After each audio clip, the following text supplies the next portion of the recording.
పొద్దుననగా పోయినావు, ఇప్పుడు వస్తున్నావు. ఎక్కడ పోయింటివిరా? మా ఫ్రెండ్ సినిమాకి వెళ్దామంటే పోయింటి. పొద్దున్నుంచి సాయంత్రం దాకా ఆడుతూనే ఉంటుందా సినిమా? అట్లా గ్రౌండ్ కి వెళ్ళి క్రికెట్ ఆడేసి వస్తున్నా. చదువుకోకుండా ఊరి మీద పడి తిరిగే సిగ్గులేదారా నీకు? ఆదివారం ఆడుకోమని గవర్నమెంట్ సెలవు ఇచ్చింది. కొట్లాడికి వద్దండిందా అన్న?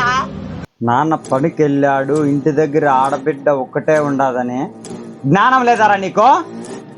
ప్రతిరోజు ఏదో ఒక సాకుతో నన్ను తిట్టద్దు. ఏరా కోపం వస్తుందా? ఏం కష్టం చేసావనే? అబ్బో నువ్వు ఓన్వే చేసినావులే, బొంగులో కష్టం. అన్న నాన్న ఏమీ అనద్దన్నా. ఆ ముక్క ఆయన చెప్పు. కష్టమో చేసేవాడికి తెలుసాదిరా, తినేవాడికి తెలియదు. అయితే నీ కష్టం నువ్వే తిను, నాకొద్దు, నేను ఇంట్లోనే ఉండను. అన్న అన్న పోతన్నా, అన్న అన్న పోతన్నా, అన్న అన్న పో. ఎన్నడు